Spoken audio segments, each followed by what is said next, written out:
संतोष देशमुखांच्या हत्येला 2 महिने पूर्ण. मंत्री धनंजय मुंडेंचा राजीनामा कधी घेणार? मुंडेंचा करारला पाठिंबा नसता तर क्रूर हत्या झालीच नसती. अंजली दमानी यांचा संताप.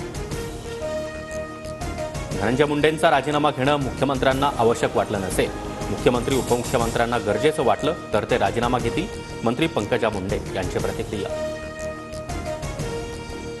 बीड हत्या प्रकरणामध्ये धनंजय मुंडेंचा प्रत्यक्ष संबंध दिसत नाही. बावनकुळेंची प्रतिक्रिया.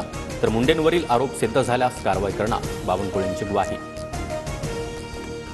गुंडांच्या दबावाखाली लोकांना राहावं लागत होतं. गुंडांच्या त्रासाला कंटाळून 500 व्यापारी परळी सोडून गेले. सुरेश धस यांचा आरोप.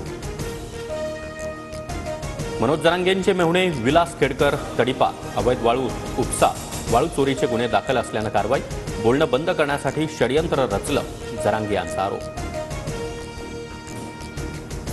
कुणाचा नातेवाईक आहे म्हणून कुणाला अटक होत नाही. गुन्हे केल्यास अटक होते. जरांगे यांच्या आरोपांवर मुख्यमंत्री फडणवीसांचं उत्तर.